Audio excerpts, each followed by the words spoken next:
Welcome to the Sunday Footy Show. It is great to have your company, or as Rory would say... What do you mean? The high-pitched voice. No, I'm not going back there. You made me do it once and I feel embarrassed now, Tony. OK, we'll just keep replaying that for the next 3 years. You know how it works here. Hey, Damo's here. I said in the introductions there about one team not in the finals, but creating all the narrative. Yeah, there's 4 left, but it's a bottom 4 team, isn't it, TJ? Generating a lot of headlines. Captain exploring the market, teammates not happy, a president who doesn't seem to be knowing exactly what to do. We'll have a look at that. Yeah, well, the president's message, yeah, that was quite divisive, if anything. And Rory, have you recovered yet? Oh, just. I think the boys are struggling. They would have been so good for that footy club with the Adelaide Crows to win just one final as a young group. Or even one quarter, Rory. Just one quarter would have been great. Just to know that they could stand up in finals. Yeah, they didn't quite perform. They had a great season, but disappointing way. Was there an upside for Rory, though, do you reckon, Llordo? The upside for me is I get a sense, as a mate of Rory's, that I didn't want the Crows to win the premiership straight after he retired. Maybe from a year later. So when they got knocked out, I thought, thank goodness. No. But I'll admit, I didn't want the Bombers to win it straight after I. Tell me. That was because did you back for the Hawks just a little bit the other night? Not one bit. Are you sure? Nah, not one bit at all. I mean, I would have been incredibly jealous if they had made a grand final, and if they won it, I would have been enormously jealous, absolutely. But I always want to see my mates have success. Cool. TJ, you know I love you. But I'm big on this. I am big on the kiss of chomp. I am absolutely massive on it, and there's no doubting that everyone says what a beautiful jumper the Suns pink is, or guava, or whatever you want to call it, but it certainly didn't look great the other night. What is that, TJ? Like this, it's a small jumper. What's that thing on the side? Yeah, sometimes you just got to say no. You just got to say no, and that wasn't a great finish to the news or wherever you're heading to sport. And they do say, TJ, that Gazy has the biggest head in television, but I reckon it could be you. No, but mate, can I just say, how does Matt Rao get his scone through that jumper? That was incredible. No, we were just promoting, and mate, the thing about what was on the side, that I was pushing it out. Okay. Pushing it out. Well, I actually thought that was coming at the start, so... Kiss and chop. I thought you had another one there. You did chop another one. Yeah, it didn't go down all that well, did it? How are you going? I'm very good. I am very good. This is some scenes of the Brisbane Lions the other night. Have a look at this. They were very good, and I thought that they were just as good as we've seen this year. So many times they have bounced back and they were powerful. But I want to talk about Will Ashcroft and how powerful he was. I thought it was Will Ashcroft's best game. The Norm Smith medal was a great game, but I thought Will Ashcroft's game was the best of his career so far. The way he used his hands, the way he ran, the way he carried, the way he broke lines. I just think Will Ashcroft was the best. Sorry, we've started, haven't we? Yeah, well, OK, the highlights came up on the screen, right, well, so I just want to start talking. We'll delete all that other stuff that we had and get into it. So Will Ashcroft, just outstanding. The way he used his hands, the break. I know he won a Norm Smith medal, but this is the best game of his career. He was head and shoulders above everybody else last night. I know Hugh McCluggage had 33, but this game was powerful. Is he the cleanest player you've seen, or especially a young kid? Well, he's following the footsteps of Lachie Neale. Definitely the cleanest young player we've seen. Absolutely. Yeah, and I'm with you. I thought he took the game away from the Gold Coast Suns. Gold Coast, to their credit, they kicked the first 2 goals, but it was Ashcroft who willed his way back in and was the most influential player on the ground. And then you had the other role of Josh Dunkley in that particular game too. Now, again, we know he's well established. Chris Fagan has now been on record for a number of years saying he's the most like Luke Hodge when it comes to his leadership component. And then to rack up the performance that he did, and within that game itself, the tackles and his preparedness to tackle, it's the non-celebrated aspect of footy that makes him so important to the Lions and the whole dynamic. And it's the most tackles ever delivered in a final. The previous record was Jimmy Bartell way back in the 2009 grand final. So it was just an extraordinary game from him, amongst an extraordinary career that he's had inside 3 seasons at the Brisbane Lions. They rate him, obviously, but there's no one I respect more for the way they play their footy than Josh Dunkley. He's a pressure king. He's the best 2-way midfielder in the comp by a mile. Just on Josh Dunkley, they beat Collingwood about 5 or 6 weeks ago at the MCG, the Brisbane Lions. We had Josh Dunkley on the Sunday Footy Show the next morning, and he had this to say about their upcoming opponent in the prelim in Collingwood. They're so good at, attacking play, and I feel like we've in the past probably learned that lesson, that if you sort of fall into their trap and their web, their defensive web almost, they're hard to get through. So you've got to actually go at them with the ball, and I think we managed to do that in the second half. And yeah, got some really good looks in front of goal. You must go at Collingwood, and that's what they're going to do on Saturday. They'll go after Collingwood with their ball movement, and their ball movement, it's so aggressive. It's as aggressive as any teams in the comp. It's a fine line. That Zorko kick, it's just centimetres away from being intercepted and going back over the head. But they said, no, that's the way we play. If we're going to win the premiership, this is the way we play. And it was exposed against Geelong. Geelong were so good defensively, 80 tackles, defended the corridor, and they made Brisbane look second-rate. But when your defence isn't strong enough, Brisbane make you pay. And look at what's this kick from Charlie Cameron? Like, that is risky. That is a 50-50 to the turnover territory, but it comes off when you've got special players like Cameron Rayner. So the interesting thing for me will be, with Collingwood being the #1 defensive side in the game, Rory, will this come off? So it'll either come off big time or Collingwood will do a number on them defensively. Well, Collingwood and Geelong both cover the corridor better than anyone, don't they? They and that's do. where Brisbane wanted to go. Brisbane exposed Collingwood last time they played, but Collingwood are going to invest a huge amount of numbers in there to make sure they cover that. But what I love about it, they know the way they play. They'll either go down their way. We're going to talk about Adelaide shortly. Adelaide played different in finals than they did in their home and away form, and it cost them badly, whereas Brisbane know what's going to win it from. They don't have the best key forwards, so they have to be aggressive in their ball movement. And they've been banged up all year, haven't they? And as unlikely as this sounds, the two-time Brownlow medalist, Lachie Neale, who ended up banged up after the qualifying final loss last week with both a groin injury and a calf injury, gives himself a half chance if the Lions make it through to the grand final. He does, TJ. It might be the longest of long shots. We spoke to him yesterday on Triple M. You'll notice the echoey nature of his voice because he was in the hyperbaric chamber when he spoke and revealed this. I'm telling myself there's a chance. I think everyone else has said I'm sort of no chance, and medically it's going to be pretty tough. And in 20 years' time, if the boys happen to make a grand final, and I look back and thought, imagine if I did something differently or tried everything and it worked, and I hadn't sort of given myself that chance, then I wouldn't be able to forgive myself. So, yeah, me and the club have sat down and obviously smashed this rehab and just see what happens. But it's a very, very, very slim chance, I think. I think it just underlines the professionalism of that guy. I mean, he just doesn't want to get to grand final week and wonder, could he have done something in the lead up to it? So I think it might be 100 to 1, but people like Lachie Neale, who are just driven, like very few others, just gives himself a chance. And you know, sort of this time of year, September is made of miracle stories in many ways, but it's also a no-risk policy, is it not? Oh, yeah, that's right. Well, Stevie Johnson I never thought would have played in a grand final, and Anthony Stevens and guys. But it's amazing what you're willing to do, and he'll just spend around-the-clock time trying to get himself up. And if he can get through 2 training sessions that week, Brownie, they probably would pick it. Can I ask you, knowing that he's a Brownlow medalist, how professional he is, do you leave the decision up to Lachie Neale himself, or do you take it out of his hands as the football club? That's a great question. I think they'll dangle the carrot and give him longer just to see whether they can get through the prelim first. But if it gets to Monday, to take the distraction away and Lockie's not moving well, I'd go to him and say, you're not playing, Lachie. Well, he's going to want to be able to join in there because they were a hungry pack of Lions, and if he comes in and plays, he's going to need to be able to join in and do this because, look, Gold Coast are out.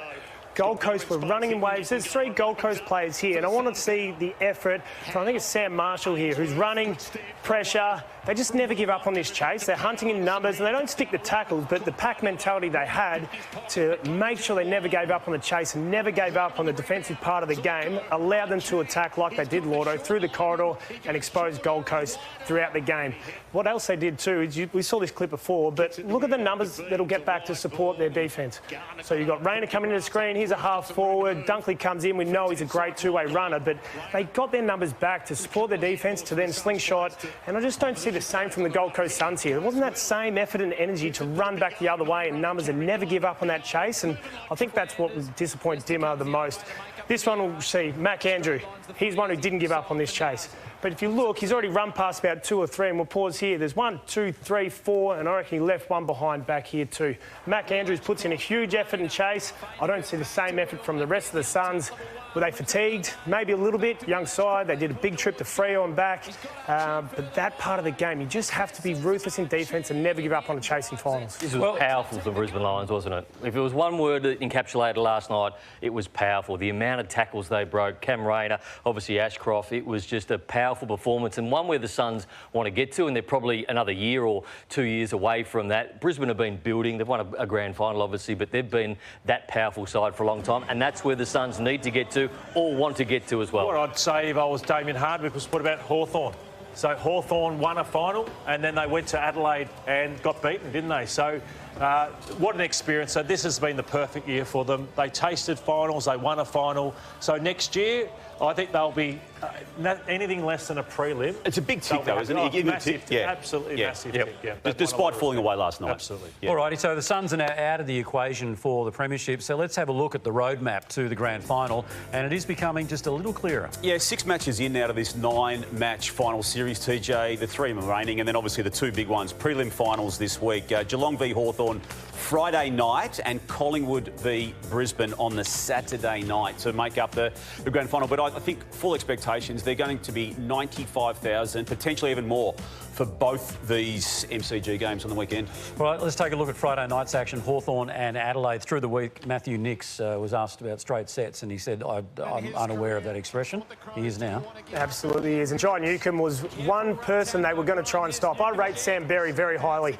He went to John Newcombe and John Newcombe was just too good. He's been the most important player for Hawthorn by a mile in this final series, and he's going to have to be in the coming 2 weeks as well. But he was last year too, Roy, didn't he? He did it last year, yep. He's an absolute brute. And what I think he's gone to another level, Llordo, he's a brute inside, an absolute animal, but his skill level has gone to another level. He finishes strong and he's kicking, his decision-making is elite as well. So he's very much becoming one of the most important players. He's going to get tagged by O'Shea Mullen, you would imagine, next week, Browny, and it's going to be a tougher night for him against Geelong.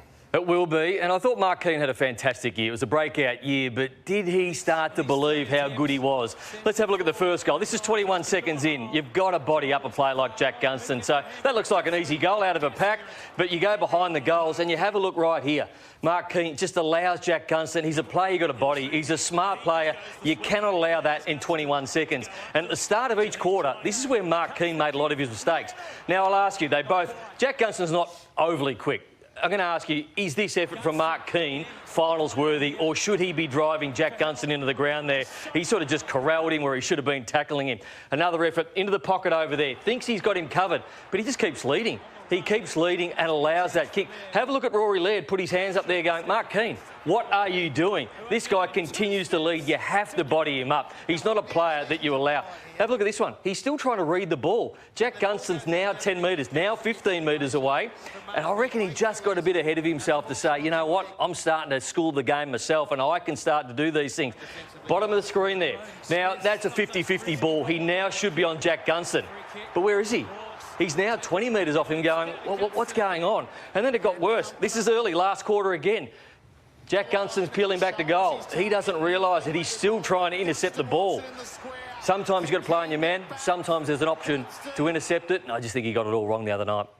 It's great vision, Browny, isn't it? And the tiredness that was attached to Jack Gunston. Now 70 goals for the year, all Australian this year. He spent the remaining parts of the last quarter on the bench alongside Jack Ginnivan. Now, look, TJ, I don't feel there's any great worry that they won't be available to play in the prelim finals. But obviously, when you do finish the game on the bench, and they both were a bit banged up, it's been a long season, particularly for Gunston, who started the year as an emergency in the first 2 games, was all Australian and has been dominating in recent times. It's they need him ready. They need him ready. And Jack Ginnivan, I know he had a lean patch at the start of the season and was dropped for 1 week, but he's of that ilk and sort of rises for stem. He's not going to have 2 bad ones in a row, is he?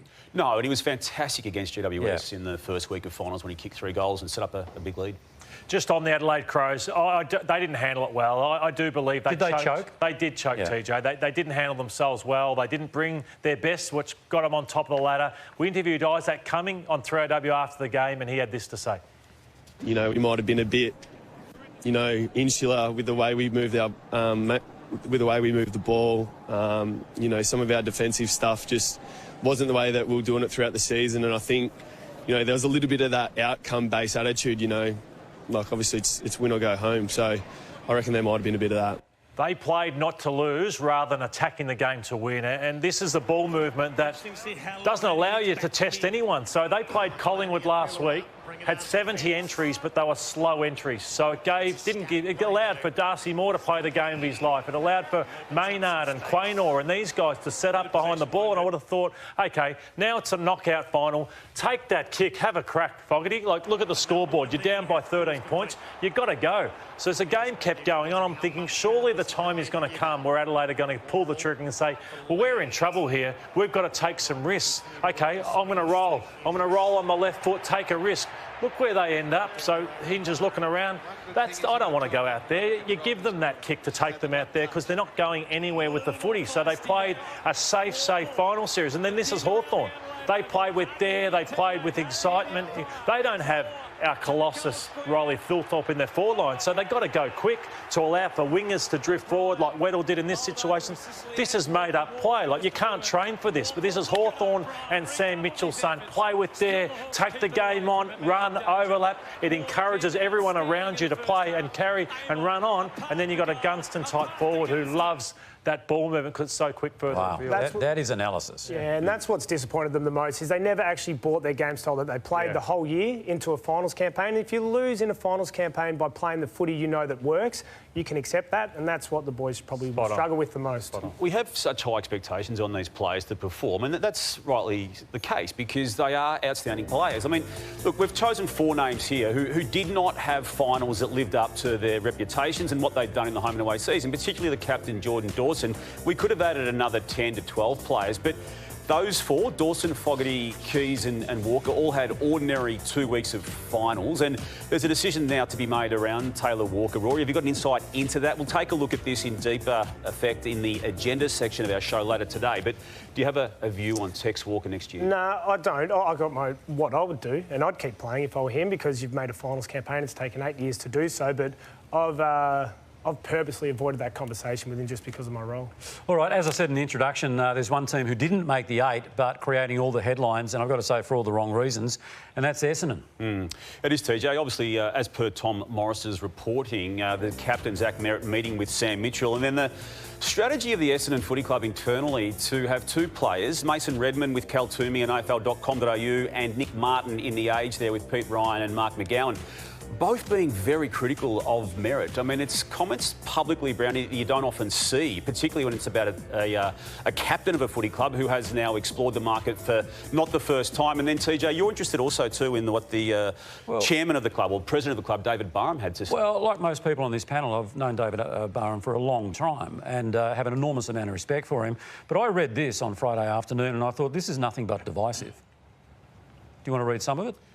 Let me be clear. He's contracted. Our position is clear. He's not for trade. He's an outstanding player, long period of time, go down to history as one of our great players. But we're committed to him and we expect him to continue his commitment to our club. I think it's ambiguous. He's referenced there Jordan Ridley, who also has explored the possibilities of leaving the club. Now, like Merrett, Ridley is contracted beyond this year, well beyond this year, to Essendon, Llordo. But you've been covering this on Footy Classified now for a number of weeks and even, I'd say, years. The levels of disillusionment and disgruntlement of players of a key nature at Essendon is through the roof now. And Merrett, we still haven't heard from him publicly. He's chosen not to, but this is extraordinary times. Yeah, I have no issues with David Barham, what he put forward. No, but the one thing, Llordo, and you know better than I, right? So I'm not here to contradict you, was when he basically said, I don't know if we can get it back up again, but no one person is bigger than the club, be it a coach or an administrator. I thought that was a red rag to a bull. Yeah, I'd agree with that part, in terms of that side of it. But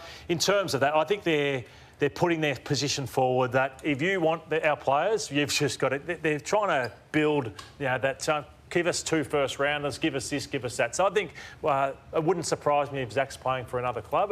I think it's more than likely that Zach... Is it beyond the point of no return now? And you've covered this closely. Absolutely it is. He has lost total confidence. You were captain of a footy club, the same footy club, but a more successful era. Clubs came to you and you know that the Essendon Football Club was still going to play finals in most of the years, apart from the late ones.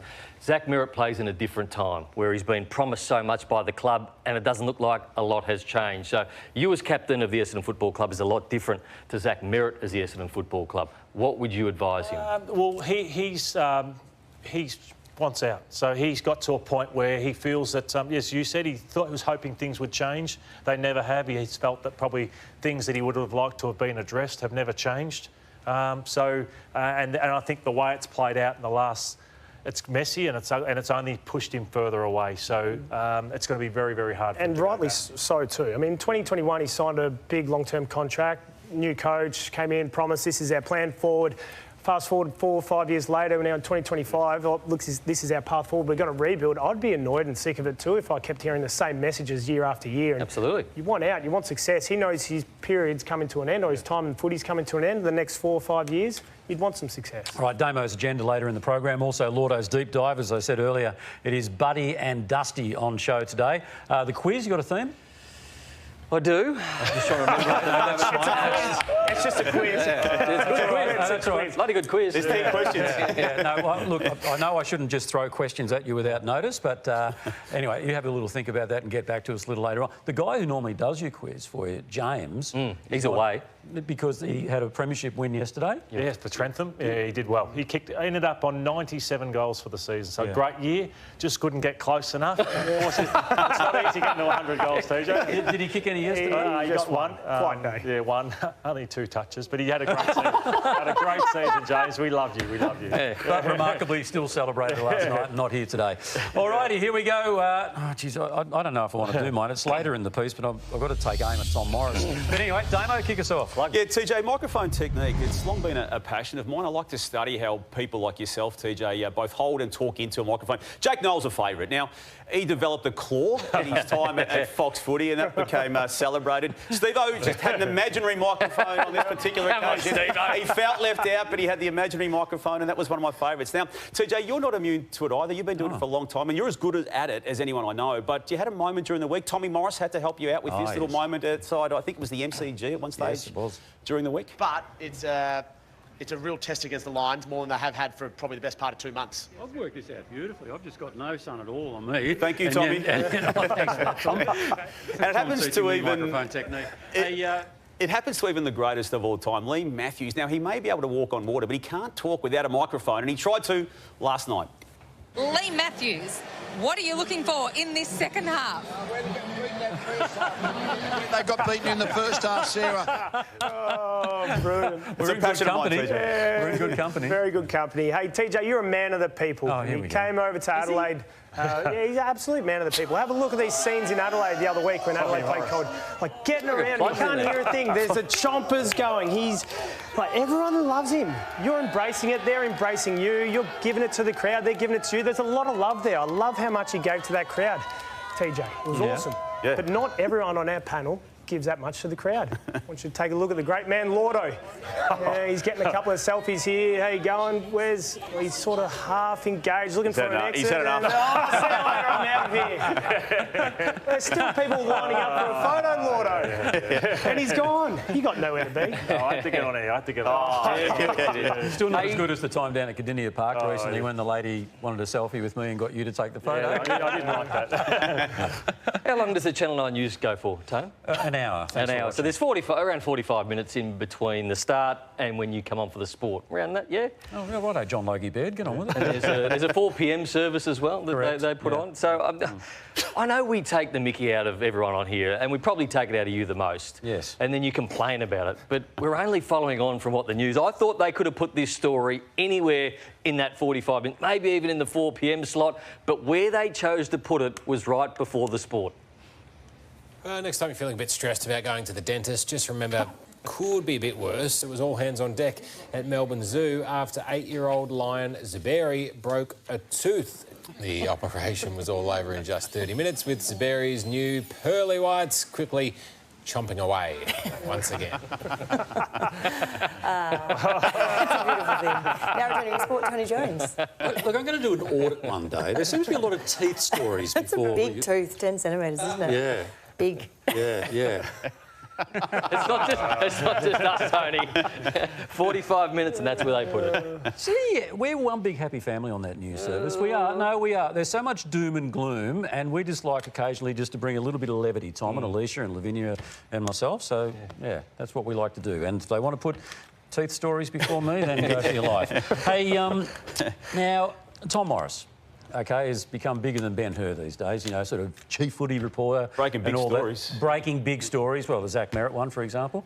Yep. So big stories, that's for sure. So he's also become a bit of a walking billboard. This is his latest venture. If you're looking for something to do on grand final day, the rooftop at the Emerson, apparently. But I don't know if this is such a great sales pitch.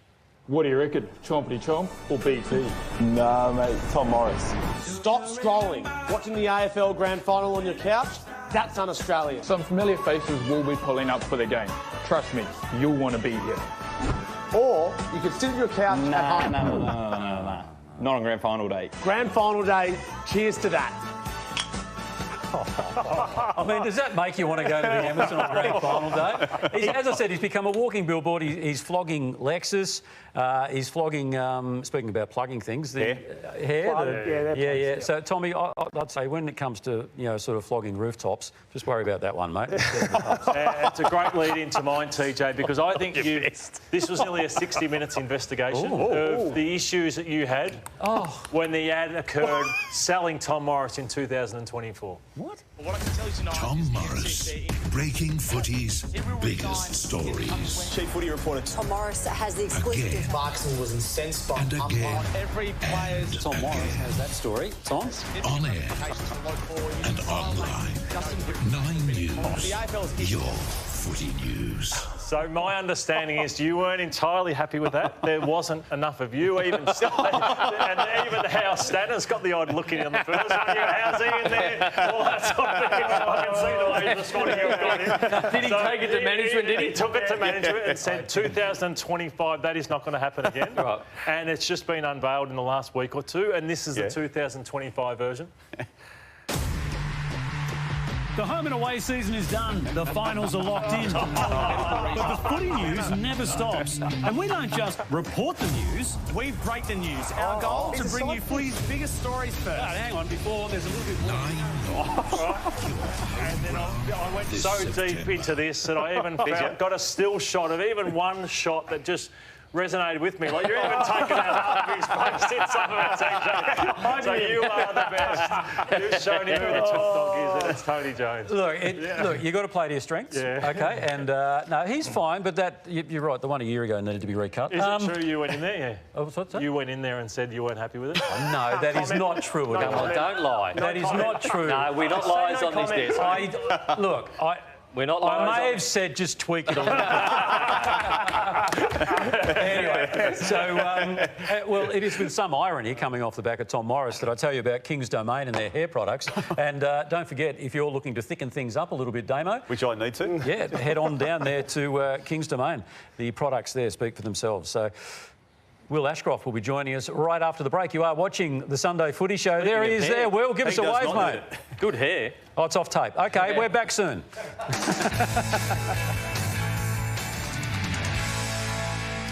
Welcome back to the Sunday Footy Show. The Gold Coast Suns went into last night's match fairly confident. There was a 1-1 record in their head-to-head battles this year, but Brisbane just did what Brisbane do best. Yeah, look at that, 30 scoring shots to 17. Such an even contribution across the board. They hardly had a player who didn't play their role. Bailey, Lohman, Ashcroft, dominant, 8 goals between them. I thought Rayner was unbelievable last night as well. McCluggage back to his best. He doesn't play 2 bad ones in a row. But our guest is Will Ashcroft this morning. And unanimously on this panel, Will, we thought you were the best man on the ground last night. So congratulations on another big finals performance, and you must be ecstatic with the win last night. Yeah, thank you. Yeah, absolutely. Yeah, it was. We knew what the challenge was ahead of us, and the Suns have sort of been humming for a few months in a row now. So, yeah, we had to put our best foot forward on both sides of the ball. So, yeah, really proud of the group to get it done. Just on that, both sides of the ball, you kicked 14 goals, they kicked 6. That is a wonderful, wonderful performance, commanding win. What were the focuses out of that Geelong game? Because you didn't lose your confidence of ball movement, but what were the focuses of where you need to get better? Yeah, I think you're right. I think our offence, we take pride in that, and I think that takes care of itself once we're up and going. But I think from a defensive standpoint, if we bring the pressure, we're really desperate, and that's what is needed in finals, obviously. So if we are really manic in that area, in all 3 lines, and we knew we'd set ourselves up really well, and we knew they wanted to come through the corridor and take it on by hand. So coming forward and squeezing up on them was going to be really important. Hey, Will, you're a Norm Smith medalist, but we discussed earlier on the program that we thought this was your best game of your career. We thought the power, you used your hands, the way you ran through the lines last night. But we can say that, but I wanted to ask you, in terms of how you've played your football, where did you sit last night with your own personal game? Yeah, I think he was definitely a lot more well-rounded. I think you're right. That's something I'm definitely trying to work on. That power running, I think playing inside midfield most of the time takes pride in my hands and my contested work, but trying to be a really powerful player outside of the contest as well. So, yeah, continuing to work on that and bring that week to week, and then obviously hitting the scoreboard as well. We have so many guys who roll through the midfield. So when I'm spending time up forward, and even when I'm playing through the midfield, trying to be damaging forward to centre by foot and hitting the scoreboard. Well, we reported way back in March and have referenced it a few times since how the practice match between the Suns and the Lions in that period of time on the calendar, it got a bit chirpy. The Suns were giving it to you over the maybe questionable merits in their eyes of the Norm Smith medal credentials you had. They were going at other players. But was there any form of that in the back of your mind last night when you got a chance to play against them in a final? Potentially a little bit. I said that last night after an interview as well, that it's a team game and you want to make sure... Sorry, guys. He's in doubt. He's in doubt. Will Ashcroft in doubt? And, yeah, I think it's a team game. You don't want to, get too hot-headed and that impact your performance. But, yeah, for me, that it was a little bit personal probably, and, went after probably Levi as well, and I, physically and verbally. And that's happened, at different stages, playing the Suns in the past, not just in the pre-season. So, playing them's always... a bit more of a bigger game, I think. But, yeah, as I said, it's a team game and you want to, the best way to, I guess, silence that discussion is to perform your best in big finals. Yeah, it's a great response, and obviously the big brother element to yourself with Levi, and he being alongside yourself one of 8 players in this team, which is the reigning premier. But you're having such impact with the youth at this footy club. We have already celebrated what Sam Marshall did in one particular play today. Ty Gallop stood up last night, kicked a key goal. Logan Morris was brilliant early. Darcy Wilmot has been brilliant for 2 seasons. Obviously yourself and Jasper Fletcher, who began at the same time as you, Kai Lohman as well. There's so much youth in this club, despite being so successful already with a flag. Yeah, definitely. It's really exciting. And I think when the opportunity is presented for some of the younger guys to come in and play, they're so well suited and ready to go because they put in so much work. I mean, all the guys you just said there, Ty and, say, Marshall are 2 that come to mind where they've had their opportunity a bit later on in the season, but they've just relished the moment and have been so well prepared through the pre-season and playing VFL football that they can step in and make an impact right away. So, yeah, it's really exciting. Will, it was a tough week for Cam Rayner during the week. Obviously, there's a lot made about the media stuff, or through the media, that what happened against Geelong. His response was enormous. He put a smile on his face. He looked like he just wanted to embrace some contact and go about his business the way we know he can. Yeah, I think he relishes those opportunities at home. I don't think that media stuff really sort of affected him too much. I think he loves it. So I think playing the big finals and being tough in the contest and breaking tackles is sort of his go. So, yeah, really stoked for him that he can put in that performance and looking forward to seeing what he can do next week as well. Hey, Will, you come from an amazing football family, and we haven't got shots of it this morning, but your father last night, is he a nervous watcher? Because I don't know if you've seen the shots of it, but he stood all night just leaning against... Oh, we have got a shot of it here. Yeah. So there's your father, Marcus, who's a legend of the club. Up in the clouds. Talk us through, is that how he likes to be on his own watching most weeks? Yeah, he's probably been hiding up there most of the year, but no one's spotted him yet. So they finally found him up there. But I think, on game day, he probably gets more nervous than Levi and I do, to be honest. So he loves to sort of sit on his own and be in his thoughts and watch the game and, enjoy it for what it is. But, yeah, pretty funny that he doesn't love the media stuff. So it was pretty interesting that they caught him up there. Now, Will, just before you came on, Nathan Brown said, he's got a great head of hair. You're really impressed with his hair. Very much. Will, can I ask you, though, what was your initial response? This is the back page of our Herald Sun in Melbourne this morning. Kai Lohman, what was your response when you saw that? Yeah, it was an interesting one. I think he had a bit of a shocker at the barber, so he had to go to skinhead. It's pretty funny. We've joked about it, Kai and I, at different times about shaving our heads, and I think, he sort of, had a shocker at the barber, so he didn't have any choice. He just had to buzz it off, and it worked for him. He played great footy.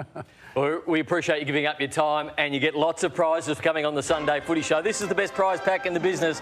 A family pass to Gumbaya World when you come to Melbourne. Water slides, thrill rides and wildlife collide.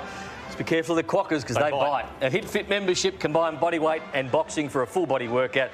You'll be best dressed on the golf course thanks to Clutch & Co. And we'll kit you out in Catstar, Brad Close's clothing brand. Be close, your swing, your style. A box of Chrome Tour golf balls and a cap thanks to Callaway. Bar Fridges Australia are back for all your beer and wine cooling needs. Bar Fridges Australia. A pair of Aquila's premium quality footwear since 1958. A pair of Rick's Eyewear. Thanks, Rixie. Eyewear that inspires confidence.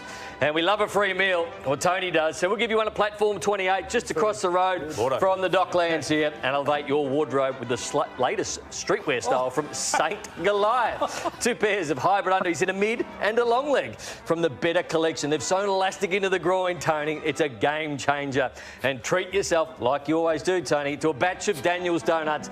Book online today. And some caps from Travis Matthew coming all your way. Hey, Will, congratulations and safe travels to Melbourne on Friday. And, well, you're the reigning premiers, but probably you go in as underdogs and that's just the way you like it, yeah? Yeah, look forward to it. Can't wait. All right, good on you, Will. Will Ashcroft joining us there from the Brisbane Lions. The big names keep coming after the break. Josh Battle will join us. Stay with us.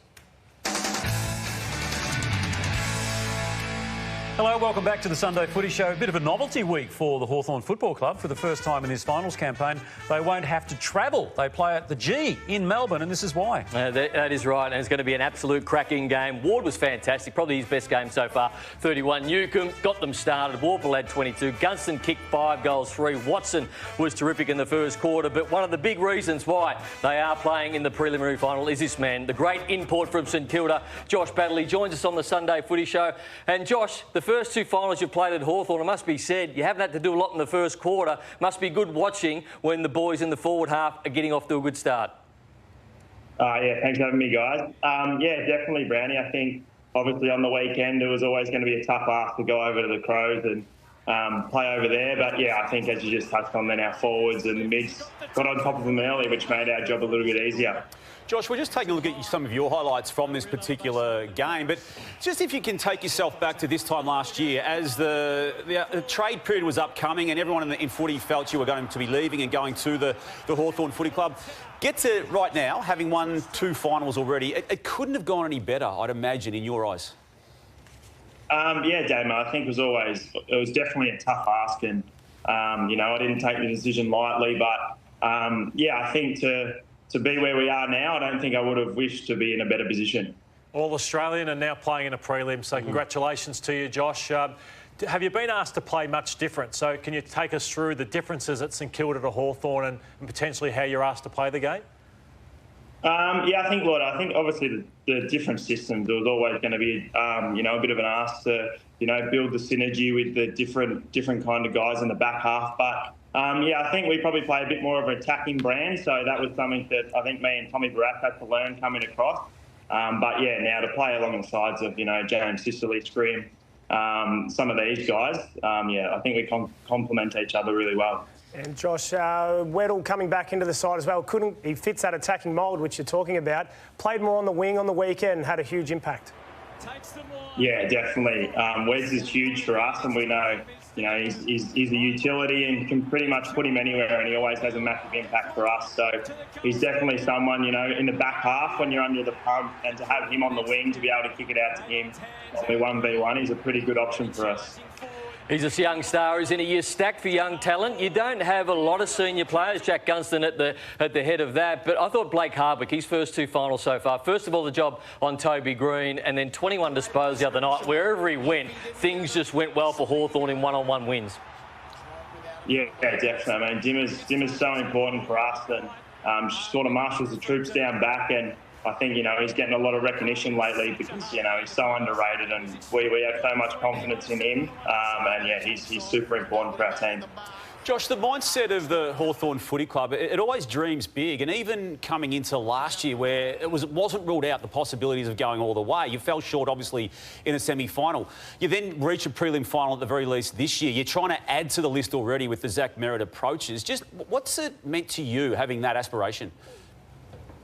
Yeah, definitely. I mean, there's a lot of confidence around the group and, you know, we go into each week, you know, really confident within our group. And, yeah, I think it's definitely huge. You obviously walk pretty tall out there knowing that everyone within the organisation has a lot of confidence in us. And, it's not just the playing field, but it's everyone around the room and within the club who, helps us prepare the best to deliver on the game day. Now, Josh, I want you to think about this. Taking into account your schoolboy football days and your AFL days, is Sam Mitchell only the second best coach you've ever had? Yeah, Mitch is definitely the second best behind Llordo. Too kind. I've trained him well. That's the biggest thing. The bond you have after even they leave, like Josh and I would catch up monthly, so we always had a great relationship. And that's amazing to see how well he's doing. Absolutely, and all Australian in a preliminary final, and what a difference a year makes. Unbelievable. So he always had the drive and everything like that, and he's always super fit. And now to see him combine all aspects of the footy. Was he a cricketer first, though? Yes, Josh. So you came to Haileybury to play cricket. Is that right? What were you, a fast bowler? Yeah, I did. No, I wasn't that good at cricket, but yeah, I did a little bit of both. Batted and bowled.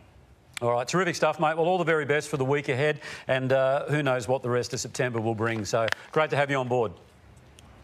No worries, guys. Thanks for having me. All right, thank you, Josh Battle there. And it is right. I mean, what a difference a year makes. Oh, unbelievable, and that's what he decided to do, to leave, probably hoping for what to happen to. And yeah, he didn't want to put him on the spot, but you'd love to know what he'd say to Zach Merrett right now, because he went through a lot. It's not nice.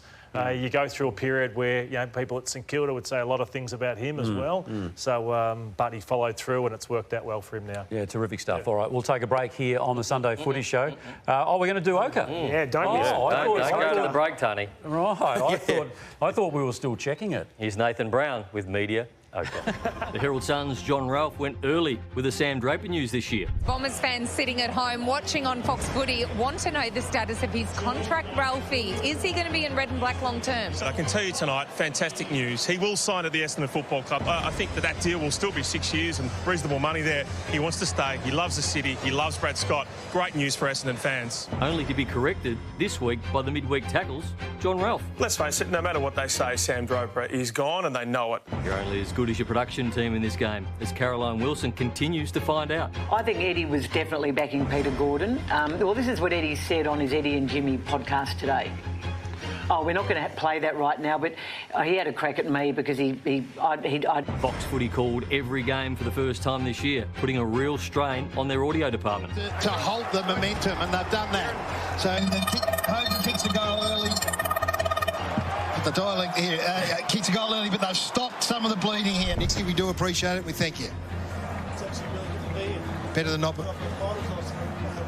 than not being here. What's the most significant learning you take out of your first exposure to finals footy? Some structure issues with our goal, which didn't really give us a chance to score. Working, mate. So. We felt like... Nice save there, John O'Brien. Zach Merrett's potential defection is a surprise to the footy world. Or is it? No surprise that this has panned out in the way that it has really in the last 24 hours. And so now, it is surprising, I guess, in fact, the way it has panned out in the last 24 hours. Speaking your mind is pivotal to a career in this industry, but you need to be careful how you word it. Dawson, the captain, was kept, Isaac Rangan, of course. Dawson was kept below his usual standard, and then Phil Thorpe turns in a performance like that. So almost got himself into the trouble there, Browny. The best analyst in the game, David King, likes to keep things simple in his Word of the Week. You could fracture with this sort of selfish play. It's as simple as that. They were saved by this guy and conversion of goal last year. Simple as that. This squad is too good to be outside the 8. It is simple as that. If you do, you get them. It's as simple as that. If they hold that, they probably hold the cup. It's as simple as that. There's just too many guys who slaughter the football. It is as simple as that. It's as simple as that. It's as simple as that. It's as simple as that. It's as simple as that. It's as simple as that. It's as simple as that. As simple as that. It's as simple as that. It's as simple as that. It is as simple as that. It's as simple as that. And I think that's as simple as that. It's time to produce. It's as simple as that. And it's as simple as that. That's Media-ocre. Bit of a fun one to finish there. Kingy, out of everybody, takes it the best, though. I love David King. He takes it the best. You'll see the funny side of that. I think it's a badge of honour being on there, isn't it? Absolutely. You think John Ralph sees it that way? Look, we all go with things that don't work out. He's a great reporter, John Ralph. He's got that one wrong. I get plenty of things wrong. Damo, I don't... Actually, Damo doesn't get We'll too much take a break on the Sunday Footy Show. Put your shovel away. Llordo's Deep Dive, the first of two coming up next. In my time broadcasting the game, the two players I've loved commentating or watching play the most are Dustin Martin and Lance Buddy Franklin. We're going to focus first on the freakish player that is Dustin Martin. What a player he has been and was. 302 games, 338 goals. But the record, 3 Norm Smith to be best on ground in 3 grand finals. There's just no one else has done that. 3 premierships, Brownlow medalist, 4-time All-Australian. And we'll go right back to his first game. He wasn't wearing the famous number 4. There's Richo presenting him with the famous number, oh, not famous, number 36 where he started. So they were tough times for Richmond back in those days. You can see how many players were debuting the same time as Dustin Martin in this year. But you could see his skills right from day one. They'll be hoping Sammy Lawler can be half the player that Dustin Martin is because of the explosive nature. And this is his first goal in AFL football. The balk, the weave, and that you knew it was signs of things to come with how good Dustin Martin was going to be. It did, Llordo. And then we get to round 5 in 2011, his second season. It was game number 26, and it was probably being looked upon as the breakout game. He kicked 4 goals and lit the game up, particularly in the last quarter of what was a really close contest in that game. And I think it was for the first time we saw his capacity to actually take a game over and seize moments, which you can see the time on the clock there, and you can see what he's doing in that particular game at that stage. And it was probably the first time he'd completely taken a game over in game number 26. Well, Llordo, you didn't get to play against him. I did, and it was impossible because this bloke just took you on every chance he got. We used to have a fine system or a coffee system. You have to buy coffees every time you got don't argued by Dustin Martin. Did he say much to you? No, not at all. He just let his footy do the talking, and he's so powerful, an absolute brute, but the amount of don't argues he dished out over the years. Was it daunting, Rory, to know you had to play? You're running into a tackle going, don't get, don't argue, don't get, don't argue, and then he'd plant one on your chest or plant one on your chest, and he would just destroy you. But was there any way to combat it? You'd had to try and chop it, but it was almost impossible. One of the greatest seasons he played was 2017. So let's go through the numbers because he was the Brownlow medalist. He was the MVP as well. 29.8 disposals per game he averaged, but added to that, he also kicked 37 goals. So he played that forward half of the ground. And earlier on in his career, there was a lot of talk about he was getting a lot of disposals in the back half of the ground, but then he became a forward half of the ground specialist. He'd go to the stoppages, push forward, and he was just elite. He was dangerous. 29 disposals a game and 37 goals. What a year it was, culminating in a Norm Smith medal. And it was not so much his breakout year. He'd already played good football, but this will go down in the history books, this one. It's one thing to be a premiership player, but then to be a Norm Smith medalist, not once, 2 times there's him winning the Brownlow medal, but to stand up on the biggest day of all. I think that's the biggest and most prestigious medal there is in the game, to be a Norm Smith medalist. So in terms of an individual award. So there's his stats, like to do what he did, 29 disposals, 2 goals, 2, and then kick 4 goals in 2019, another 4 in 2020. Again, if I could be, aside from winning a premiership, the next best would be to win a Norm Smith, and he did it 3 times. The game up in Brisbane, which we've seen as set against Holland, I've never seen a performance that good. Single-handedly, he just won in the game. He was so good in front of goals. Some of the goals he kicked... It was that goal there, just before half-time, that actually helped them win that game. Yeah, and the one from half forward where he comes steaming through the middle, which we'll see next, was just one of the best goals I've seen in the grand final. And then this, Rory, the scores for the first goal were 35-14 Geelong's way, so they needed Dustin Martin to do what he did, and just the ultimate big-time player. And as with always the greats, Llordo, there's a longevity component to them, and he got to the 300. It might be fair to say that the body let him down late. He had that very, very serious internal injury that he had to wade through, but he did. He got back. He played footy. He only got 2 games beyond this 300, but he lit it up early in typical Dusty fashion, and the Tigers army thought, oh, could there be a fairy tale finish here? Hawks got him, obviously, as they were on their roll toward the finals, but just a reminder that he could still do it even in game 300, still do the amazing. And as they say, all good things, or in this case, all great things, must come to an end, and so it was for Dusty Martin. And look, the last thing he wanted was to be all about him. But how could it not be? What he did for that football club, what he did for the game was quite remarkable. I reckon one of the great pities is that we didn't hear enough from him. And that's fine. I mean, he's media shy, but bloody good talker. Like a really he good was. talker. That's a good point, TJ. He was. On the few times he did, and if you got him off air, which we never did often either, but if you did, he was quite articulate, wasn't he? And I think it just ultimately created or enhanced the mystique and the aura that he had, that he didn't speak to us, Yeah, a little bit like Buddy, and I think he'll be featuring very shortly. Yeah, just to finish off on Dustin Martin, the best players are the cleanest, and he was so clean. So the power and the goals is one thing, but he did the basics as well as anyone, and that's what made him the champion he was. As indeed you are, Llordo. Nathan, maybe not so much, but he's up next with the quiz.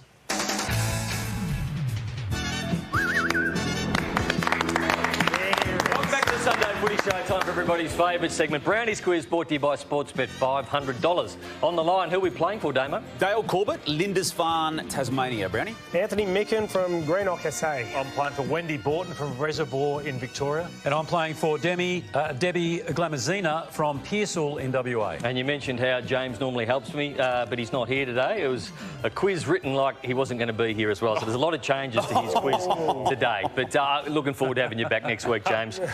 A preemptive strike. Yeah, and very good morning to you, Tony Barber. OK, it's all about blow-ups. It's all about blow-ups. So let's talk about some of them. Which two players who played against each other last night had a history of blowing up? That was Llordo. No, it wasn't. Yeah, Zorko and Miller. Zorko and Miller is correct. This is Famous Faces. Sorry, Are they working? No, they're not. Yeah, we don't know. OK. You'll have to say our names. James obviously forgot to charge the batteries as well. OK, you're going to have to say your name. Before he ran out and you say your name twice. That's Tony, Llordo, Rory, and you can be bad boy, all right? Which former footballer / manager threw a coffee at a reporter? Llordo. Yep. Ricky Nixon. Oh, Ricky Nixon. Oh, chicken. He was Llordo. It's just funny to say his name twice. I'll go Eastonwood. Eastonwood. You get a run on Llordo. Here it is. OK, time starts now. Who played their 300th game last week? It was Taylor Walker. It was. Who kicked 4 goals against Adelaide in the first week of the finals? Jamie Elliott. Who touched David Swallow's goal in the 4th quarter last week? Can't answer that. Heath Chapman, -1. Jack Gunston has now kicked how many goals for the season? 70. 70 is correct. How many tackles did Josh Dunkley? 17. 18, so -1 at the end. Good start though, Llordo. Question 3. Finish this sentence with the correct name from a coach's fiery press conference. So I'll say what he said, and I want you to finish off with the name. You're a Melbourne supporter. Yeah, Tony. Rory. So Tom Morris. Yes, that is correct. Llordo's not 5. All right, Famous Faces question. In 1985, Peter McKenna clashed with who on Wild Water Sports? Alan Jeans. You've got to say your name. How hard is it? I forgot what my name was. Tony. Alan Jeans is correct, Damo, and you get a pick of the board. Let us go with, please, Big Maxie Gorn. Big Maxie in the corner. +2. OK, that makes things Llordo's not interesting. 5, though. He missed about 3 on that. OK, we can't show any Mel Brown's blow-ups, but closest to the pin starting at this end. How many games did he play? Tony, 12. I'll say 21. 15. 14. 14 is correct, Damo. Played 14 games for Richmond. Question number 6. Feb kissed which Fumin... Chris Judd. Incorrect, -1. Fev kissed which future Norm Smith medalist during his Brownlow red carpet special? Played for Sydney. It was Ryan O'Keefe that he kissed. The classic Mick Malthouse Marbles line was directed at who? Tony. I'll say Mark Stevens. Incorrect. Damien. Jay Clark. Jay Clark is right, Damo. Let's go with Big Hodgie in the middle. Make sure you take one off TJ's. Oh, we'll take some off Llordo. You steal a point off somebody. Llordo. OK. Who did Rodney Eade want off the ground? Oh, yeah, Tony. Will Minson. He certainly did. Oh, yeah. Yeah, let's not go there. Bomber Thompson's infamous You People. Tony. Oh, geez. He was coach at Geelong and he was defending Stevie J. Incorrect. -1. Press conference was in relation to which Geelong player he was protecting? Brad Ottens. OK. Who am I? Let's have a look. 6, 0, 3 and 0. I was born in 1958. I'm a 3-time premiership player with 254 games. For 4 points, I won the All-Australian as a player in 1988 and I won the All-Australian as a coach in 1998. Damien. Malcolm Blight. Incorrect. For 3 points, it was my idea for players to have mini footballs post-game to give out to the crowd. Question 2. Rory. Can I go again? Not Lee Matthews. Incorrect. Can I go again? No, you can't, Damo. In question number, points for 2. One anyway.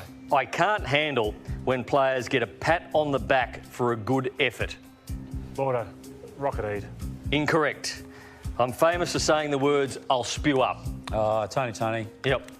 Plough. Well, Terry Wallace is correct. Pretty poor by you blokes today, Yeah. I thought. I don't know whether it was the questions or not. But Llordo, who'd you play for? Damo won. Damo won. Dale Corbett from Lindisfarne in Tassie. Dale, $500 coming your way thanks to sports. Bet not long to go if you want to join in the fun. wwos.9.com.au/Brownies quiz. Terrific stuff. We'll take a break. More of the Sunday Footy Show in just a tick.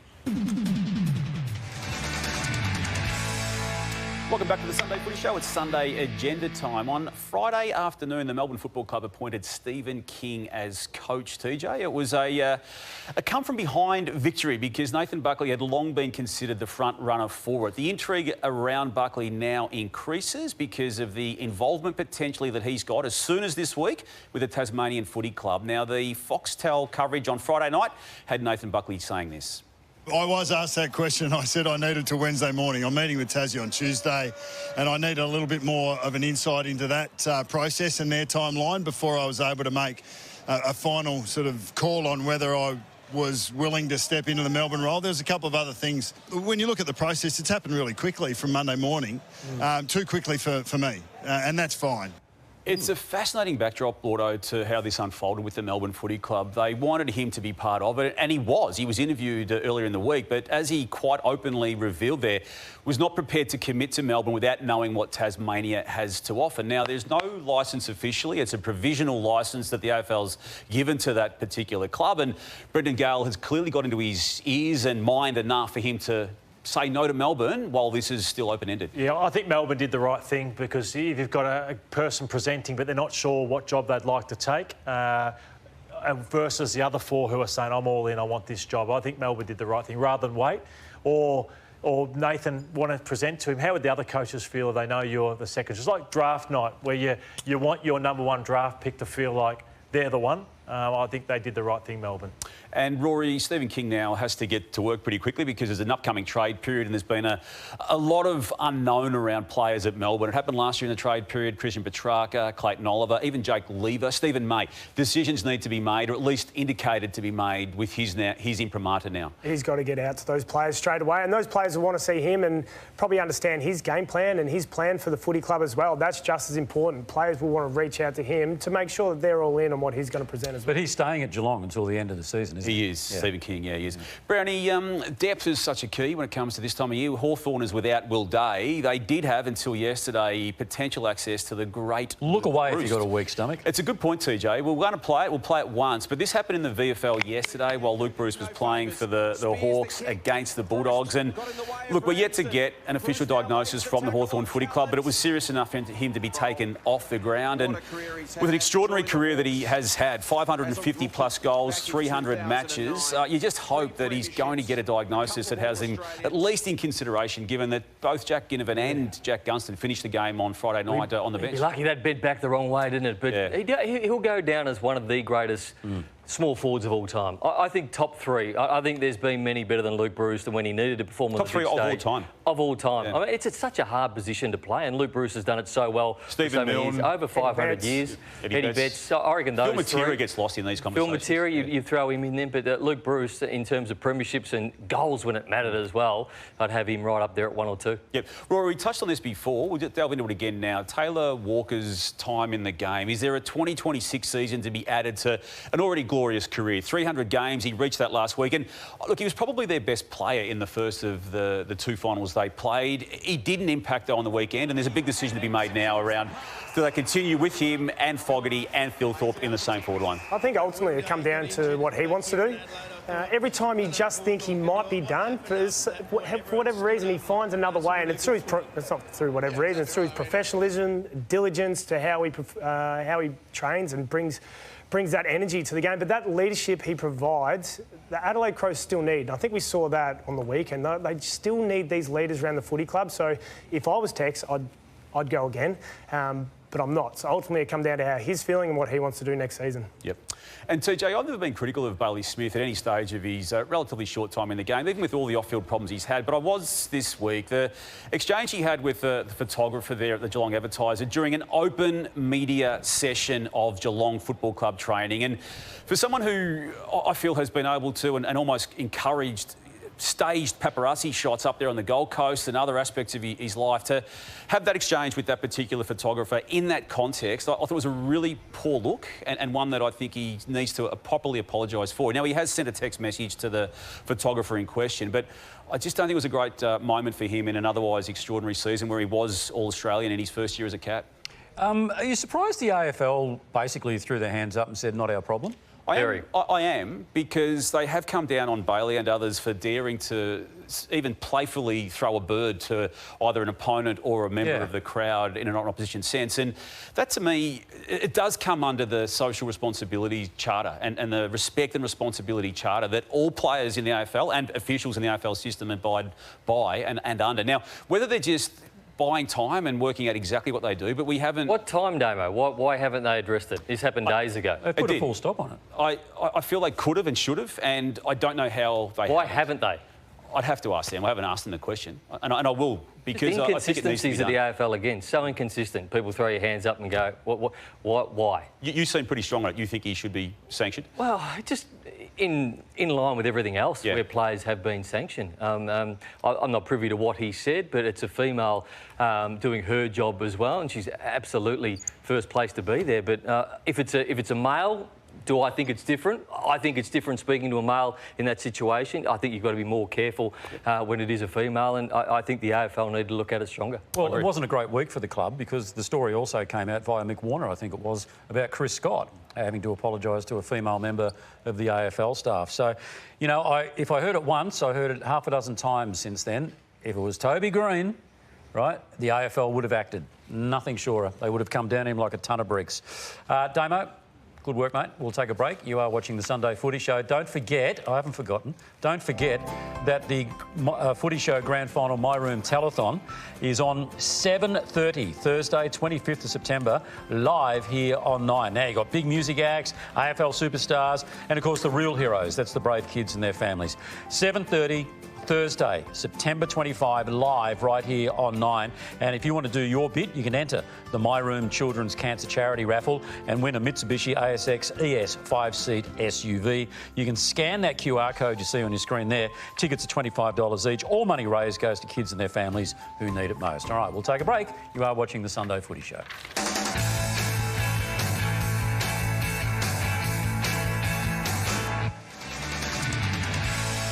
Great to have your company on this Sunday morning, and a great time of the year when we announce the winner of the Lou Richards Medal. And, well, I'll tell you what, there's Brownlows, there's Norm Smiths, there's Coleman's, there's Jock McHale's, and there's this one, the Lou Richards Medal. I don't know if you can read that, but our winner for this year, a runaway winner, is this man. Into Nick Daicos, onto the left, he rolls! Unmistakably, unforgivably, Nick Daicos. And Collingwood allowed the advantage. Nick Daicos is going to savour it and pump it home. Daicos from outside 50. Oh, yes! Nick Daicos! Oh, no! The Daicos difference!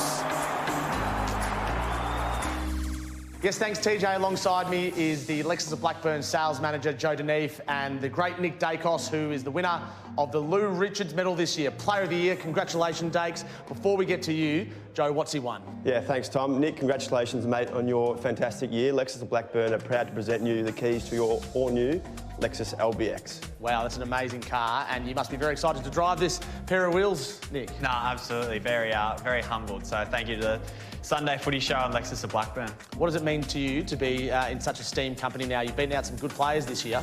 Yeah, for sure. I think a number of players clearly could have won it, so it's quite special to sort of be the winner and something I'm super grateful for. And Lou Richards is a Collingwood great. He's an icon of the game, just keeping the black and white flavour. That must add something as well. Absolutely, yeah, it definitely means a lot, even growing up. And hearing the great stories about Lou Richards, and even now inside the four walls, still spoken about so much. So, yeah, as I said, very privileged to win the award. Enjoy the car. What is it again? Give us one more plug. The all-new Lexus LBX from Lexus of Blackburn. Perfect. Lexus of Blackburn. There you go. Nick Daicos, the Lou Richards medal winner for 2025. All right, good on you. Thanks very much, guys. Now, look, you know, car expert, but even you know a pair of wheels. There's actually 4 on the Lexus. I thought it was a motorbike at one stage. So did Nick. He joins us now live. Hello, Nick. Oh, brilliant. Hey, guys, how are we? Congratulations on winning that pair of wheels. Nah, thank you. Very humbling and exciting. So I was very grateful to get the news. Hey, where does this season sit? Yeah, I know it's an individual award, so we can speak about your individual season, but where would you rate this one compared to last year, for example? I think I've sort of been damaging in different ways. Probably a bit more outside this year as opposed to last year, which was a bit more clearance work and inside work, but just being the beneficiary of the team going really well early, which was nice. Able to get forward, hit the scoreboard a bit more. So, yeah, hopefully can continue to do that over the next week or two.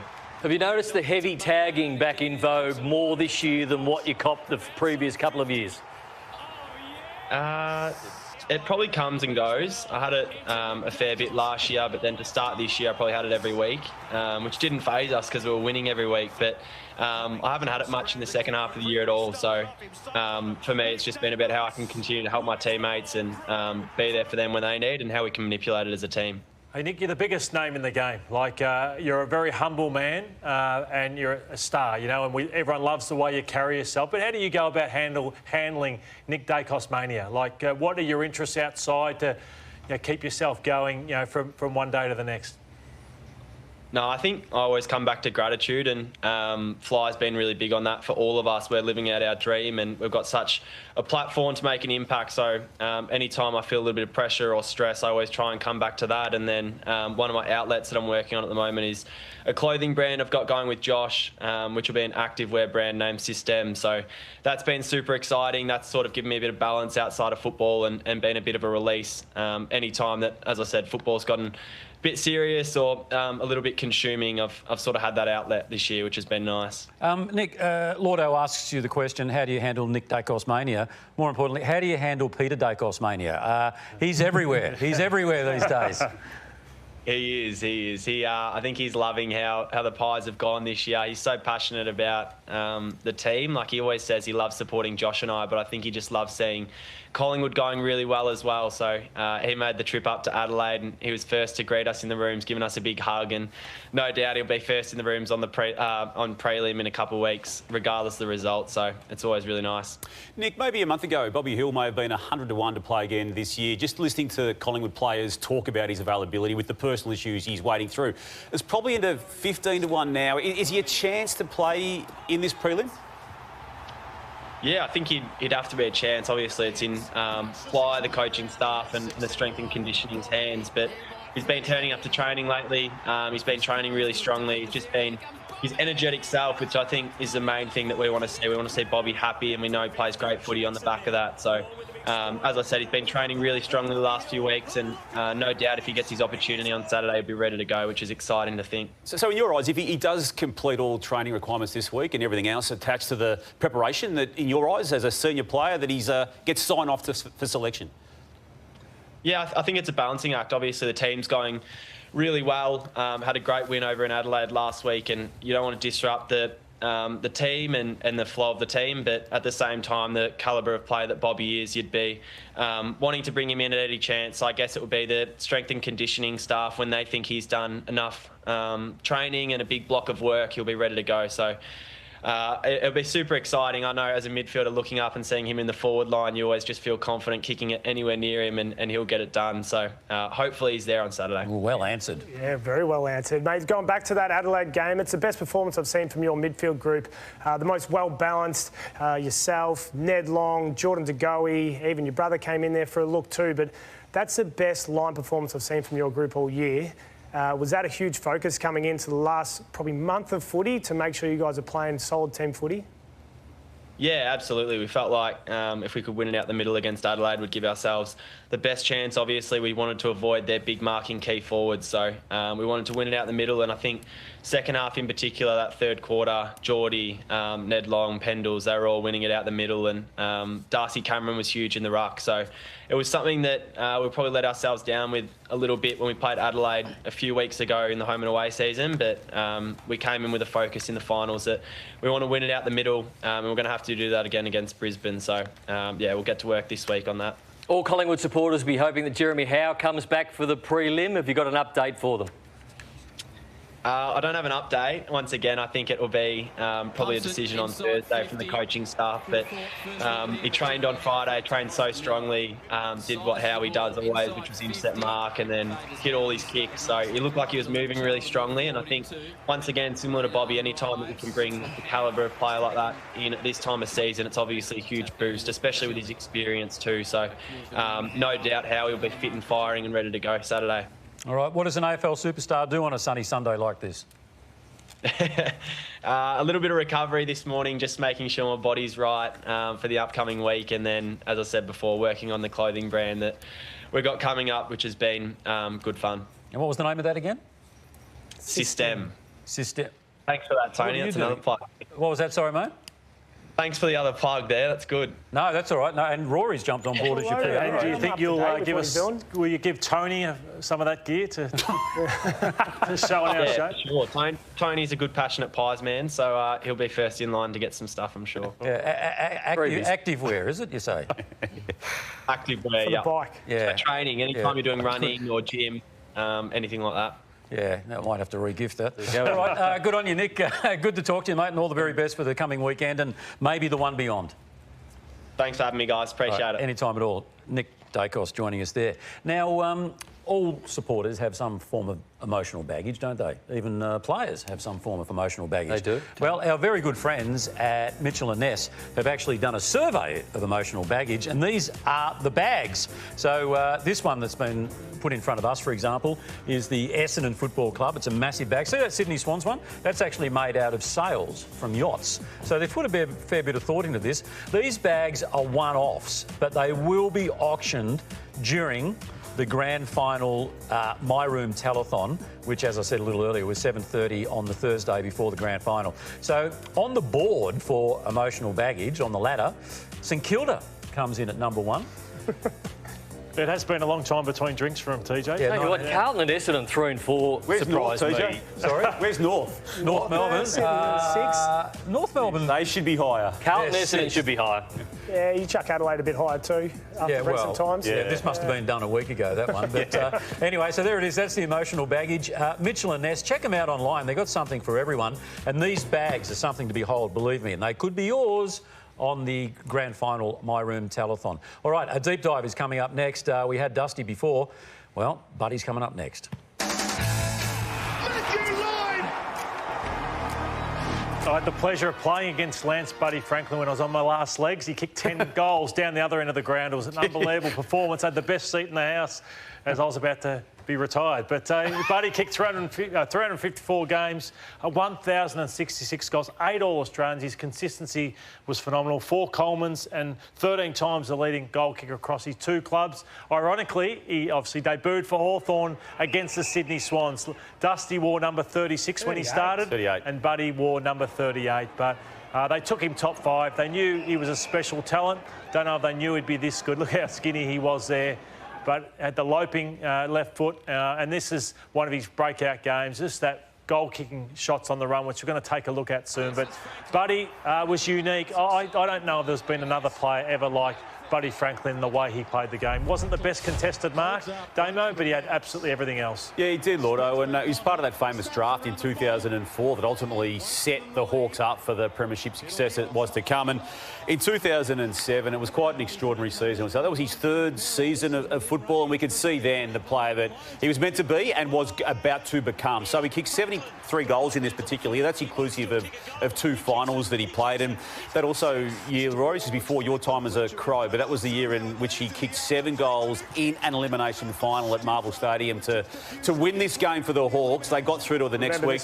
North Melbourne got them in the second week of finals. But to finish that season with 70-plus goals. It just goes to show that what was about to happen in 2008, Rory. Yeah, in 2008, he's the last player to ever kick 100 goals, unless Jezza can pull his finger out the next couple of weeks. But he kicked 113 goals and 88 behinds in that season. The crowd obviously loved it, but that's nearly 200 shots at goals, or it is. It's 201 shots at goals. He had 11 in the finals campaign, which obviously he was huge in 08, and 11 in the finals series in that flag year, which was amazing. But to do it like that, I don't know, just the way he glided across the ground. And as you said, Llordo, before, no one's ever played like him or been like him. No one moves like him, do they? I was lucky enough this day to be there. I was there for 3AW calling the game, and Lance Buddy Franklin kicked 13 goals. How many?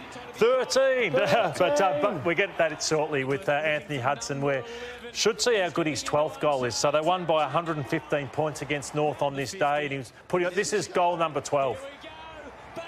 That is as special a goal. So the degree of difficulty is phenomenal. And here's Hutto. Yeah. This is when he went to Sydney. So this is 2013, and I was doing trade radio, and all the talk was he was going to be going to the Giants or staying at Hawthorn, and out of the blue... And after the Hawks flag too, Browny. ...came from nowhere. 9 years, $10 million back then in 2013, and obviously the cost of living allowance was a big thing back then, and that got taken off him, but such a great career, and won a Coleman there in 2017. And I think, you not only talk about his goal-kicking prowess, but it's also his athleticism. I mean, he was pretty skinny when we first saw him, but then he sort of bulked up in a muscle sense. Good hooksy. But here we go here. Now, this would be one of the more infamous ones, if you like, but it just goes to show the athleticism of the man. Just quick, light and quick, wasn't he? Quick. And Llordo said that he probably wasn't so dominant in the air, but on the ground, just phenomenal. I remember this poor Daniel Talia, mate. He even cut the angle, Daniel Talia. He was a smart football player, but he couldn't even get it done. And he even fumbled too. Oh, there's not many players like that. Yeah, he'd push up high, TJ. That's what he'd do. He'd push up high and then get you on the way back, and they'd often open up the 50 for him. And this is just the long bomb. So he was that thumping kick. Yeah, he'd kick him from 50 or 60 on the run. He could spray him too, though. He could. But what about this one? Jumping over the top. That's Timmy Watts. That was goal of the year. Yeah, it was goal of the year. So, so special. As I said, I can't liken anybody. What about this one? This is inside the centre square against Hawthorn. It's the same on game. the ground, just phenomenal. I remember this poor Daniel Talia, mate. He even cut the angle, Daniel Talia. He was a smart football player, but he couldn't even... This is the long bomb. So he was that thumping kick. Yeah, he'd kick him from 50 or 60 on the run. He could spray him too, though. He could. But what about this one? Jumping over the top. That's Timmy Watts. That was goal of the year. Yeah, it was goal of the year. So, so special. As I said, I can't liken anybody. What about this one? This is inside the centre square against Hawthorn. The Hawks back.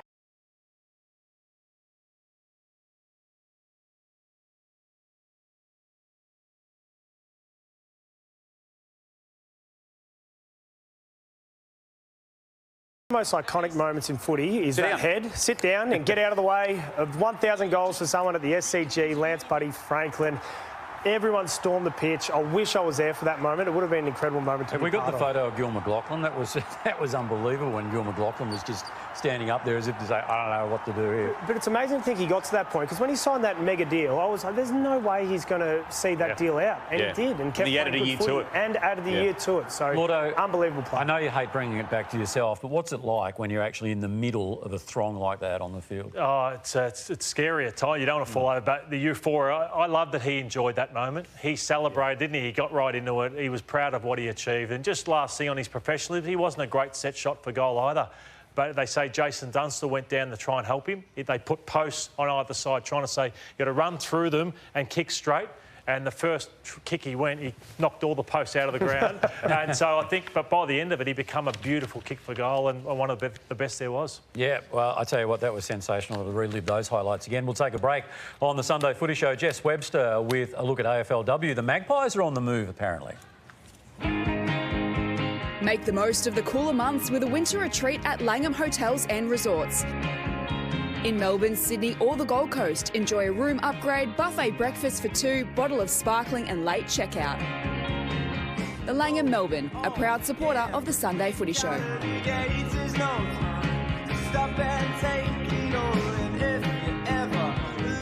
Loose handball coming up very, very shortly with a couple of big names, blasts from the past, including Rory's childhood hero. But Jess Webster's here now with a look at the AFLW results. Jess? Yes, a couple of big upsets yesterday in the AFLW. We're down to just 2 undefeated teams left in the competition. So the results from yesterday, we start at Victoria Park. Collingwood, big winners over the Swans. Their undefeated run has come to an end. Collingwood, their second win of the season. Carlton now up to 3rd on the AFLW ladder. They had a big second half against the Suns to win by 46. Port Adelaide, the other big winners from yesterday. Melbourne's undefeated run has come to an end. That was an absolute thriller at Alberton Oval and a massive win for last year's preliminary finalists. The Power team remain in contention. And the Giants notched up their first win in 378 days, all the way back to round 1 last year, and they beat the Western Bulldogs in the nation's capital. Jess, I know the Giants and the Doggies, there wasn't much scoring early, but one of the features of this year has been how high the scoring has been. There's been some special goals kicked so far this season. Yeah, absolutely. We've got sport for choice with goal of the year contenders at the moment. We had a brilliant one from Montana Ham yesterday for the Swans, but I want to take you back to last week. We had 2 amazing goals in one day. The first is Chloe Malloy and the second from Caitlin Gould. Check it out. 1 goal, 1 in that opening quarter, and 1 out of bounds on the full. Sends it to full forward, and it's going to... Oh, Malloy sockers it off the ground. No way! That has to be one of the best goals you'll ever see in the AFLW, and of course it's Chloe Malloy. Handball sets Conway a task. Jones just went at the football while Conway waited. Eloise Jones from the boundary line goes for it and kicks one of the goals of the year. Now, Jess, I think you've been spending too much time with Llordo. You're bringing your own commentary in and asking us to rate. Are we rating which goal was better or which commentary was better? I would love to know, because obviously the same rules apply in the AFLW to the AFL men's. You get a goal of the week nominee and contender. So well, it's got to be Chloe's. Well, I would like to ask the panel. Hey, Jez going back for North today after that. Okay. Never mind. We've got the wind-up, TJ. Yes, there's a grand final rematch. Yours is better, Jess. Better call. Yours is better.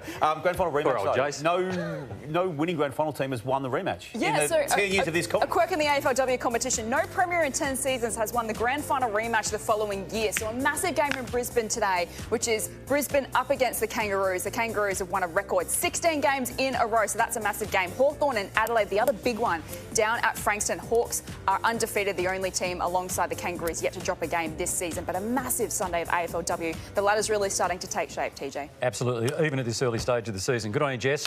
We'll take a break. You are watching the Sunday Footy Show. Up next, we've got Louis Handball, Nick Holland and Robert Harvey. Thank you. Welcome back to the Sunday Footy Show. It has been one out of the box, that's for sure. And now we come to the consummate part of the show. This is the one we all look forward to, isn't it? We do, Tony. Loose handball, how good is it?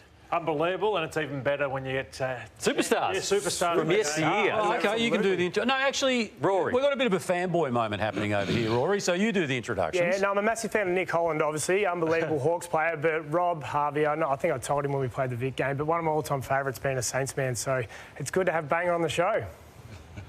Well, what was it? Did you have posters of him in your room? Two-time Brownlee medalist, poster, wanted to handball like him. I wish I had more time and space like Harves, but I was more of a get rid of it and make it someone else's problem, where Harves just took him on. Well, you talk about his handball. What happened before, Nick, when Nat, our floor manager, said, Rob, do you want to have a practice? Yeah, so Brownlee medalists don't need to practice. I said, no, you have a go, Dutchy. I'm sweet.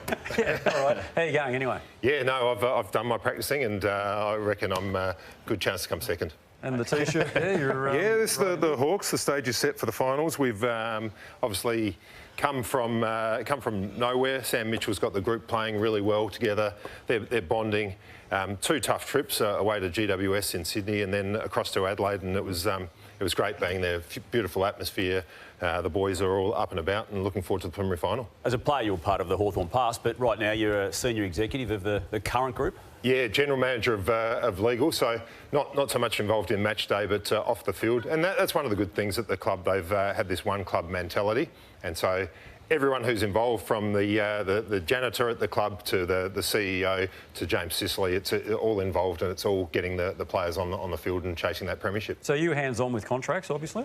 I do get in the contracts. How's Zach Merrett looking? Zach Merrett's good. Yeah. So hopefully we'll see him in the brown and gold. Come on, Tony, no hard questions. Harves, I want to ask you, how many years consecutively now have you been involved in AFL football? It must go back a long time. Yeah. So 88, my first year as a 16-year-old kid as a player. Obviously been coaching since, so still going. still going at the Saints. And you still are at the... So this is obviously one of the greatest players that's ever put on a St Kilda jumper, and an amazing state player too for Victoria halves. Used to grow up idolising and watching in those days too, the pace there. But you're still... you've been a coach now for a long, long time, decades a coach. Geez, they must have a fair salary cap at St Kilda. You've gone hard over the off-season halves. Yeah, it has. It's exciting. Obviously, got a lot of young guys, but got attracted a few in as well over the summer, which is good. Waverley was the biggest ground we've ever played on, and that suited you. Did you love playing there? And a lot of your success, 97, 98, was playing out at Waverley? Well, it was a huge ground, obviously, but I was lucky enough to play my first 4 or 5 years at Moorabbin, which was an unbelievable experience in itself, playing with Lockett. That was just enormous. Not as big a ground. Then obviously went to Waverley with the big spaces, but not as good atmosphere with the Saints supporters. But loved both. Hey, halves of the 4 sides left in it in the prelims this weekend. What team did you walk away after a St Kilda game and go, OK, they're impressive and may be your favourite right now to go and win it? Well, we had a funny year because we probably played well against the better teams. We didn't beat them, but we played better against the better teams. I just think when we played Geelong, there wasn't many holes. We played them down there, and we played them early in the season as well, but there wasn't many holes in their group at all. Like, there's just so even across the whole field. So I think they're well placed. Sorry, Nick, one more to halves. So Danny Frawley used to tell us a story that when Darryl Baldock came and coached, he called you Rodney, but you were too shy to actually pull him up, so he just called you Rodney. Yeah, so always wary of Spud's stories, obviously. The truthfulness of them, but that is true. That is true, that one. And it, as a shy young kid, I didn't like to correct him, but Spud used to get up and help him, and he used to just fuel the fire, so it didn't help. Well, you're both chasing 79. Brett Delidio is the leader at the moment. This is the best prize pack in the business. We'll start off with the Tempur mattress. These are the best mattresses in the world, bar none. Tempur, they go up and down, so they go into a mode called zero G. There's a button that goes zero G. It's where astronauts take off. There's a certain way. They take off from bed. And it is great to watch TV in bed in that one, but then you go to sleep, and it is the best mattress in the world. Jace Nicholson and the team, a great team out there at Tempur, very good to us. And what we say is you sleep well all night, and then you go out and you play golf well all day with the Callaways. The Callaways, have a look at them, the elite golf clubs. Custom fitting out at Callaway HQ. The total prize pack is $15,000. So 79 on the board for Brett Delidio, who has framed his first dollar ever earned at home. So he's watching every week. All right, so that's the end of season prize, but you've got a great prize pack, win, lose or draw. So let's get going, Nick. First, yep. Hands ready, Damo. Yeah. Move the target. You be careful, Damo.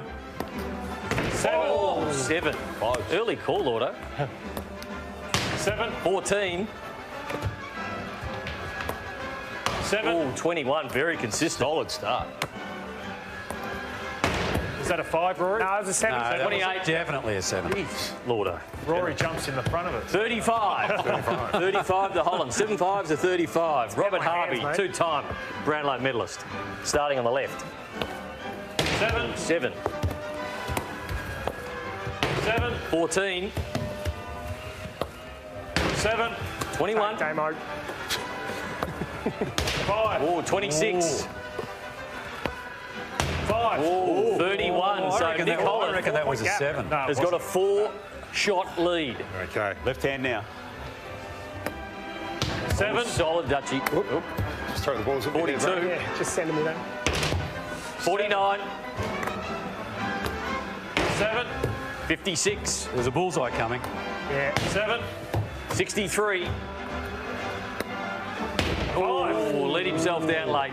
All right, so what's the scenario? 68. So he needs 38 to win, so he needs a bullseye. 7. 38. 7. 45. 1, it's close. 7. Hands 52. 7. Okay, a bullseye will win it. A bullseye, Rob. No way. No way. How close was that? 68 to 66. It's a ring-a-ding-ding. There you go. Might be an omen for the Hawthorn Football Club. Nick Holland, our winner for today. Hey, guys, great to see you again. Thanks very much for coming in. All the very best for the off-season and then whatever lies ahead. So it is a cracker of a day outside, I'm told, for Melbourne anyway. Yeah.